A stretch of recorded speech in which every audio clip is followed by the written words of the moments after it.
মায়ের বল না ভিডিও সুন্দর লাগে না নি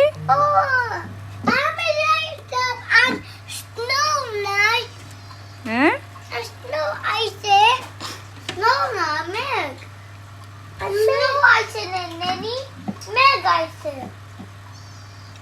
আগে আসলে হবাই অন্য আইসো ভাই কমই গেছি না তোরা দেখা তাই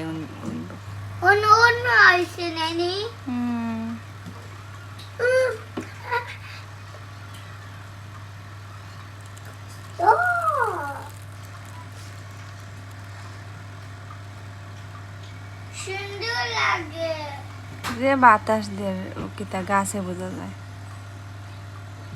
আয়ো আইসা ইসে আয়া হায়া দেখুনটা আগা দেখুনটা কুচুনটা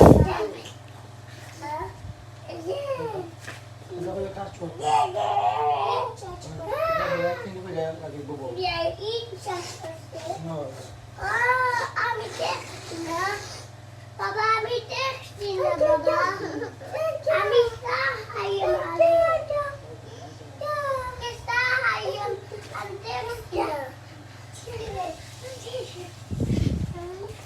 বাবা কি জানিছে কাজ হয়ে গেছে ইঞ্জিন বোর্ড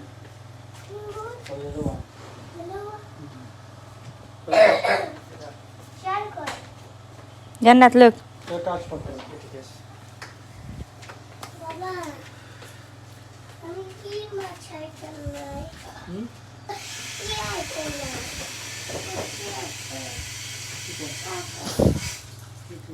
এটা তো ব্রেড করছি ব্রেড আগে তো ব্রেড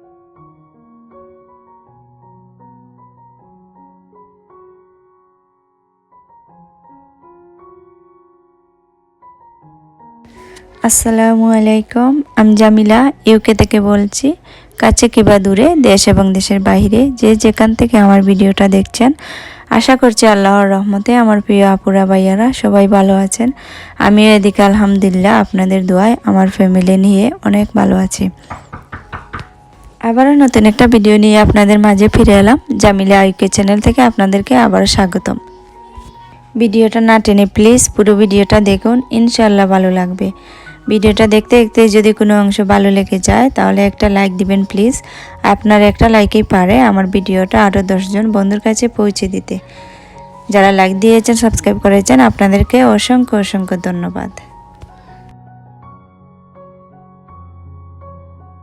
এই তো এখন আমি সকালে নাস্তাটা করে নিচ্ছি রুটি আর ভেজিটেবল দিয়ে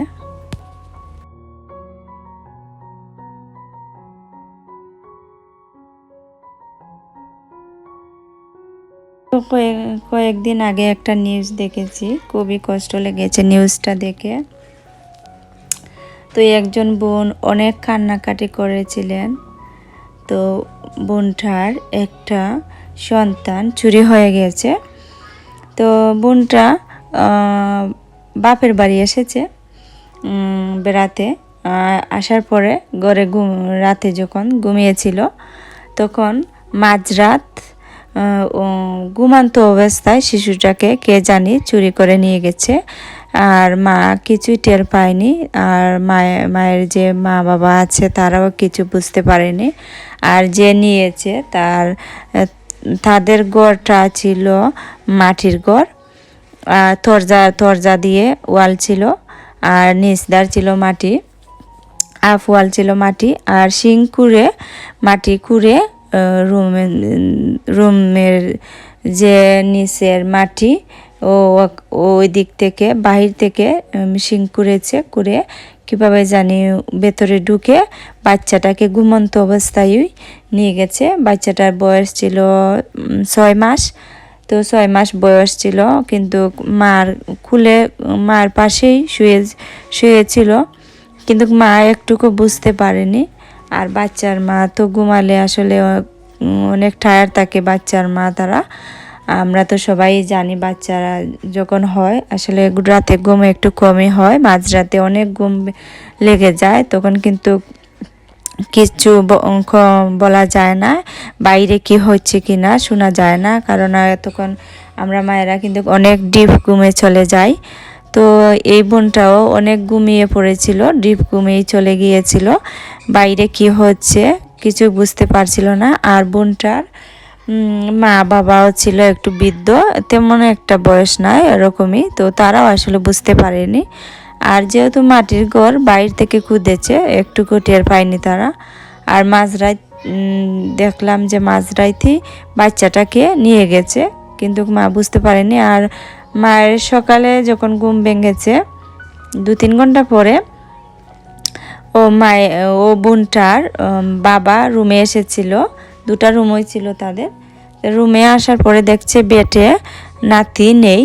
তো বোনের বাবা বোনটাকে ডাকছিল, তোর বাচ্চা কোথায়? তো মা বোনটা সজাগ হয়ে বলছে, বাবা কোথায় আমার বাচ্চা?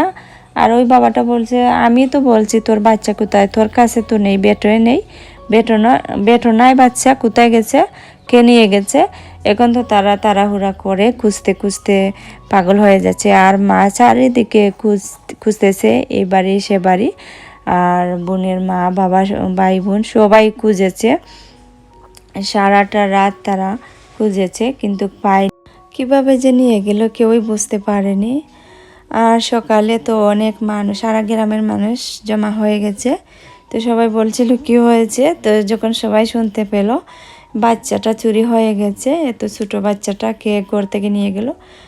তো একজন লোক বলছিল যে আমি দেখেছি ভোরবেলায় এদিকে একটা মহিলা কুড়ো করে একটা বাচ্চা নিয়ে গেছে। তো মহিলাটার বোরকা পরা ছিল, তো চেহারাটা সে দেখেনি। তো আসলে মনে হচ্ছে নিজেদের মধ্যে কেউ এই ষড়যন্ত্রটা করেছে, ইচ্ছা করে করেছে, বাচ্চাটাকে নিয়ে গেছে। জানি না বর্তমানে কে আছে অবস্থায়, বাচ্চারা কোথায় আছে। তো হয়তো বাচ্চাটাকে বেচে দেবে। তো কিন্তু এই বোনটা অনেক কষ্ট পেয়েছে, অনেক কান্নাকাটি করতেছিল। বোনের কান্নাটা দেখে আমারও কান্না চলে এসেছে। কিভাবে যে মানুষ এত স্বার্থপরের মতো কাজ করে আমি বুঝতেই পারি না। একজন মায়ের কুল খালি করে নিয়ে এই বাচ্চাটাকে বেচে কি লাভ হবে? এই টাকা দিয়ে তো আর কয়দিন এই খাবে, কিন্তু এর বিচার তো একদিন হবে। আল্লাহ তাআলা তো উপরের থেকে সব কিছুই দেখতেছেন। তো মানুষের সাথে এরকম প্রতারণা করা, এরকম কষ্ট দেওয়া তো আসলে ঠিক নাই। একটা মানুষ কত কষ্ট করে একটা মহিলা বাচ্চা জন্ম দেয়, আর এত কষ্টের বাচ্চা যদি চুরি হয়ে যায় কিভাবে একটা মা হয়ে সহ্য করবে? এই মাটা তো পাগলের মতো হয়ে গেছে, দেখছিলাম অনেক হাউ মাউ করে কাঁদতেছিল। আমারই বুকটা ফেটে যাচ্ছিল, কারণ আমি তো একজন মা, আমি তো বুঝতে পারি মায়ের কষ্টটা, কত কষ্ট একটা বাচ্চা জন্ম দিতে।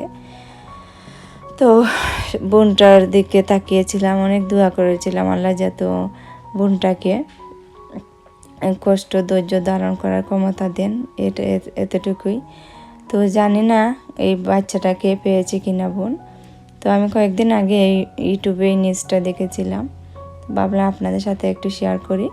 তো যারা আপনারা মাটির ঘরে আছেন বা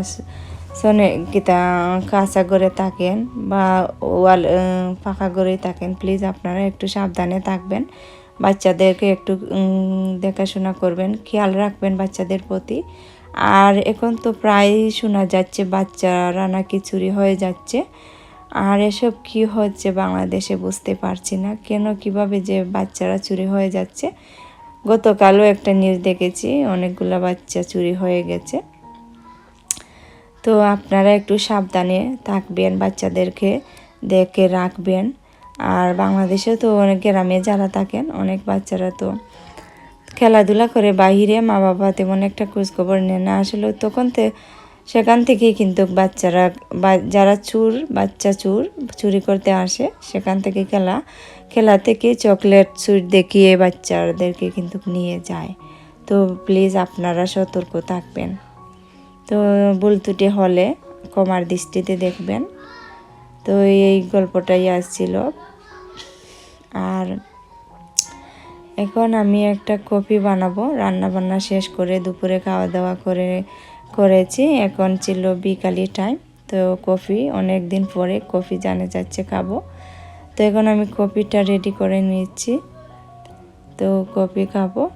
আর আশা করছি আজকের ভিডিওটা আপনাদের ভালো লেগেছে। যদি ভালো লাগে প্লিজ লাইক কমেন্ট শেয়ার করবেন। আপনাদের কমেন্ট পড়তে আমার খুবই ভালো লাগে। আর যখন আপনারা কমেন্ট করেন খুব ভালো লাগে। আর কি বলবো, আর এখানে তো আমার ইসুব আছে আমার কাছে বসে, সে বারবার কফির দিকে হাত দিচ্ছিল। বলছিলাম যে আমি কিটা কফি বানাচ্ছি, তুমি হাত দেবে না, অনেক গরম, তুমি এটা টাচ করছো কেন? তো সে তো ছোটো মানুষ, বুঝতেছে না। তো বলছে সে খাবে। বললাম যে তুমি কি খেতে পারবে কফি? ঠিক আছে বসো আমার পাশে, খাবে। তো এই তো এতটুকুই আজ। যদি ভিডিওটা ভালো লাগে কমেন্ট করবেন। নেক্সট ভিডিওতে আপনাদের সাথে আর দেখা হবে। ভিডিওটা দেখতে দেখতে শেষ পর্যায়ে চলে এসেছি। তো সবাই ভালো থাকবেন, সুস্থ থাকবেন। নতুন অন্য একটা ভিডিও আর আপনাদের সাথে দেখা হবে। আসসালামু আলাইকুম।